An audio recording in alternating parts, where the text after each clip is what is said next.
Askreddit. What secret are you hiding from your family? I know my Uncle Joe is a rapist. Joe is a close family friend. He's been around my whole life. When I was a teenager, I walked in on my uncle during a Christmas party having sex with a girl I'll call Carmen, who was a couple of years older than me.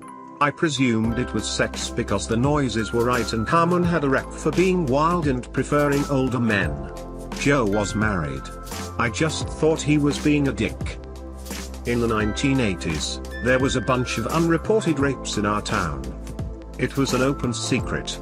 One night, when I was about 8, I accidentally overheard a very drunk Joe confessing to being the guy who did it. My father dismissed him, told he was a liar. I went away for a couple of months and came back. Someone told me Carmen was accusing Joe of rape. She was drugged and by the time she realized there'd been a rape, there wasn't any physical evidence left. Joe denied having sex with her. She went to the cops. Nothing had been done but the rumors got out. So I went to the police and gave a statement about that night and what I heard. Joe was questioned but it didn't go anywhere. My father wouldn't forgive me if he knew. I was hiding the fact that I intended to kill myself at the age of 20 if I wasn't happy yet. My birthday is in 2 months but life has made a turn for the best. I intend to see where this long road takes me now. Edit, whoa, this blew up. Thank you for all the support. I'm humbled by the amount of responses. Suicide is a permanent solution to a temporary problem. Almost all problems are temporary. Life is a roller coaster. Source, have lived 63 years. Let me add, twice in my life I was very close to suicide myself. The first time was after 8 months of being ill, with no diagnosis. Left me weighing 96 pounds, impossibly thin, and with unmentionable symptoms. Turns out I had undiagnosed Graves' disease, an endocrine disorder. Once I got treatment, which was simple, I got better. If you are feeling suicidal, be sure to get checked for all the endocrine disorders. Treatment and feeling better could be SIP-E for you, too. Second time was at a very low time in my life. I was newly separated, and other unspeakable things were happening. Still, I hung on. Now I am impossibly happy. Sounds ridiculous, but I'm 12.5 years into my honeymoon with my third husband. My 50s and 60s have been the best, most passionate, most juicy and fruitful and fun years of my life. Had I committed suicide, I would have completely missed l'adult's vida. Life is great, and should be for the next 20-30 years. Congratulations on finding a good road to follow for your life. May it be long and winding. Both sides of the family always literally said out loud that I was the handsome male cousin and S was the beautiful female cousin. We heard that all the time growing up and we agreed with it. So we had sex. I met my biological father and he's a lot like me. I've been forbidden from ever meeting the man since I was little. I hope that one day my daughter and I can have this connection. Well, I don't have a dad anymore, so if you want to adopt a 25 daughter to practice fathering, I'm down. Also, I tried to phrase this the best I can for it to not sound creepy. Not my family, a friend's. When I was 13, my best friend and I were at his sister's condo. We had to babysit his niece who was 5. We went to the complex pool and did normal kid stuff.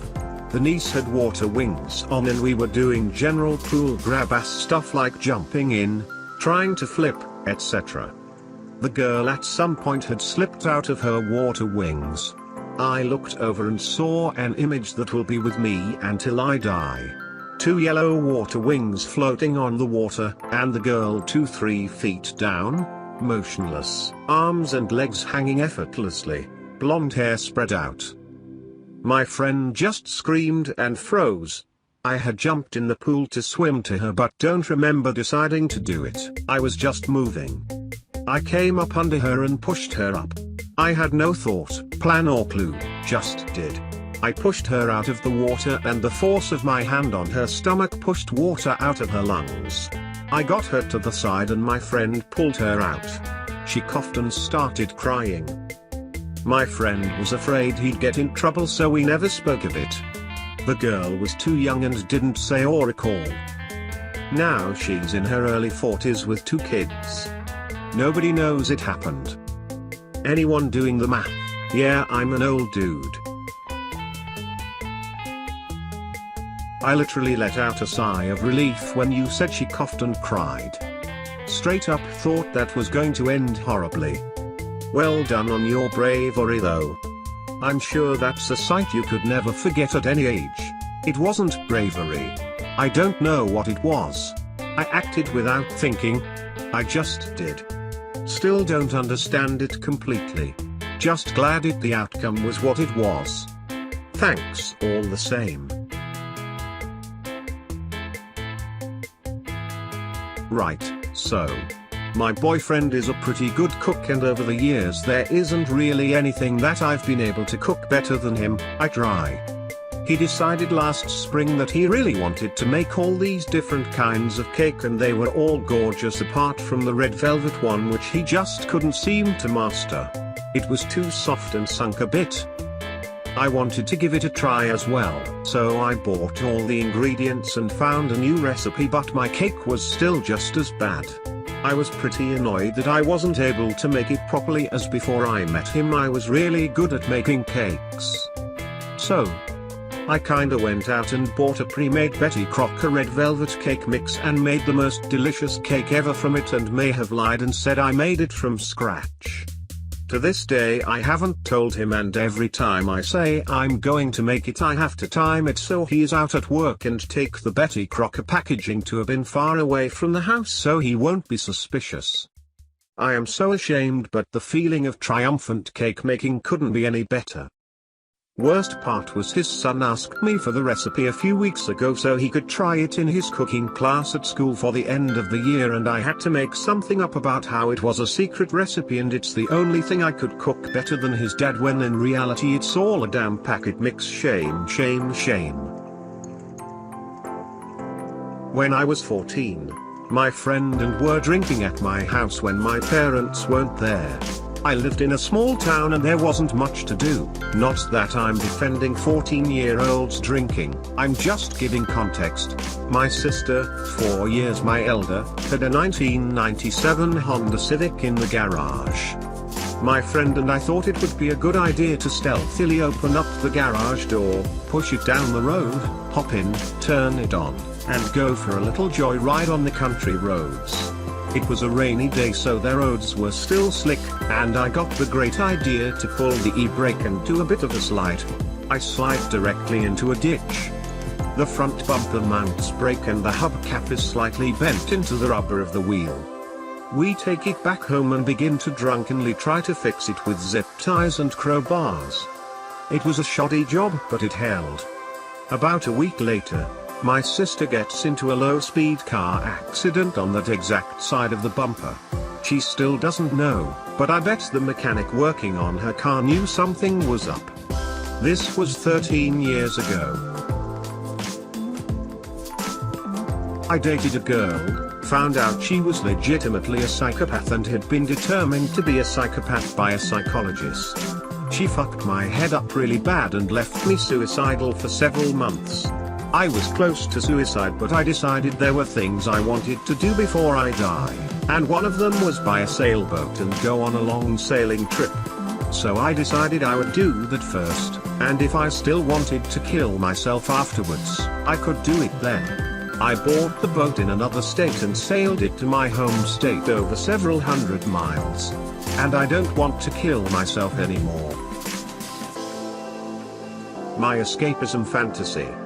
Ever since I've started working in a cubicle, 7 years ago, I've had daily daydreams of running away. My life is boring. My family is nearly non-existent. Most of them have died. Holidays suck. Ever been to a Thanksgiving dinner for two? One day I'm going to quit my job, hop in the car and drive out west. Just don't know when that day will come. Edit. Thanks for the great comments. I really appreciate people taking the time out of their day to leave me a note. It means a lot. Just for those that are curious, money is not the issue. I have plenty, thanks to generous parents and a lucrative career. Not enough to retire on quite yet, I'm only 28, but I hope to hang up my when I turn 40. I am finishing up a master's degree that should open some doors for me career-wise. I'm hoping that will help. Otherwise, my life is fairly stagnant. I moved home to be with my mum after my father died almost 4 years ago and have yet to move out. I think our depression, grief feeds off each other. Not very healthy. But I like having someone to come home to after work and she likes not having an empty house. So we dread on. I'm pretty convinced that my daydreaming and escapist thoughts are directly correlated to my depression. I guess some people are suicidal, others just want to pick up and leave. I wonder how much of my anxiety, depression, and attitude would follow me no matter where I go.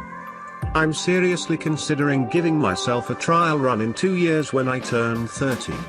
Give my 2 weeks, pack the car and go for a while. I'd really like to see the Grand Canyon and Glacier National Park. I'd like to listen to jazz in Memphis. Go to Coachella or some music festival. Eat a taco near the Mexican border. These are the thoughts that fill my head every day.